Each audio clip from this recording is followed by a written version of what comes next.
The frontier was a place of freedom, but also of constant danger. For the men and women who dared to settle beyond the edges of the known world, life was lived under siege, not by organized armies, but by the wilderness itself. When night fell across the forests and plains, families huddled inside their cabins, aware that the darkness was never empty. Wolves circled in the trees. Bears sniffed at the walls. Strangers could arrive at any hour, some friendly, others deadly. There were no police. No backup. No help. In this unforgiving world, security was a matter of life and death. Families built entire systems of defense, alarms, barriers, weapons, strategies, using whatever materials they had. Some succeeded. Many failed. Tonight, we step back into the years 1750 to 1900 and uncover how frontier families turned their homes into fortresses, their children into lookouts, and their nights into battles for survival. This is the untold story of frontier defense systems. In the mid-18th century, America was still wild and untamed. Settlers pushing westward found themselves surrounded by an environment they didn't fully understand. The forests were alive with movement. The silence of night could be broken by the snap of a twig, the cry of an owl, or the low growl of a predator lurking just beyond the firelight. Early settlers quickly learned the greatest danger was not the attack itself. The greatest danger was not knowing it was coming. So the first line of defense was simple: awareness.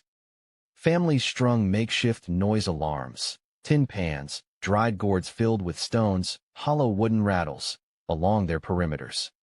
A brush against one would rattle or clang, jolting the household awake. Dogs became more than companions, they were guardians. A frontier dog's bark wasn't just noise, it was an alarm bell. Geese, known for their piercing cries, were stationed in pens close to cabins. Even restless chickens served as warnings, their sudden panic signaling that something moved in the dark. Fires were carefully maintained. A bright flame kept predators at bay, but too much light revealed a cabin's position. Settlers learned the balance: enough fire to see, but not enough to give themselves away. Some families even tied trip wires across likely approaches to their cabins. A stumble in the dark could trigger a noise, a fall, or a trap, enough to buy precious seconds. The goal was simple: to wake before danger reached the walls. Because once an enemy was close, there was no room for error. Still, alarms only provided warning. To survive the night, the frontier family needed walls that could withstand the storm. A log cabin wasn't just a shelter. It was a shield. Constructed from thick timber, the walls could absorb musket fire and resist the claws of wild animals. Windows were kept narrow, just wide enough for a rifle barrel, never wide enough for a person to crawl through. The door was the weakest point, so it was reinforced. Iron nails, wooden crossbars, and thick leather hinges turned a simple plank door into a barrier that could withstand blows from an axe or a battering ram. But the walls of a single cabin were rarely enough. Families built palisades, sharpened logs driven into the ground in tall, imposing fences around their homes. These wooden walls could keep out predators and slow down human attackers. Moats were dug, not deep water trenches, but ditches lined with thorn bushes or filled with sharpened stakes. Approaching a cabin became a struggle, every step slowed by obstacles. Some settlements went further still. Underground root cellars doubled as bunkers, safe havens where women and children could hide while men defended above. A few even dug secret escape tunnels, knowing that sometimes survival meant fleeing into the woods rather than fighting to the last breath. These defenses turned lonely cabins into small fortresses. Yet even the strongest wall was only as strong as the people behind it. Because when the alarms rattled and the walls shook, survival came down to weapons in hand. By the mid-19th century, frontier families were armed. They had to be. The rifle was the backbone of defense. Accurate, deadly, and versatile, it was the weapon that kept hunters alive in the day and families alive at night. From small-caliber squirrel guns to powerful muskets, rifles gave defenders the ability to strike long before enemies reached the walls. The shotgun, with its devastating spray, became the weapon of choice for close encounters.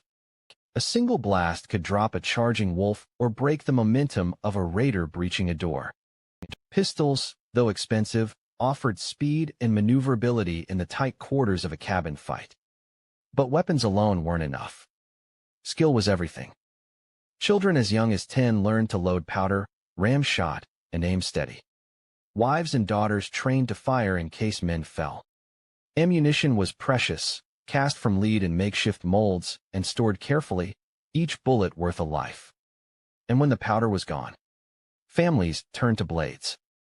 Axes, knives, even sharpened farm tools became weapons of last resort. Still, guns and knives were only half the battle. The other half was the family's ability to fight as one. Every member had a role. One kept the fire low, another reloaded, another watched the rear door.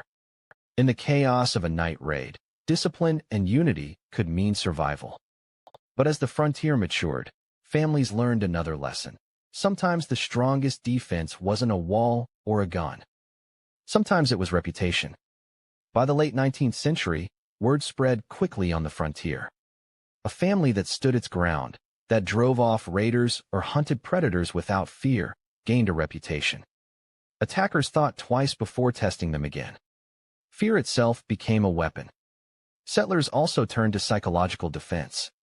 They lit decoy campfires away from their cabins, drawing attackers into empty clearings.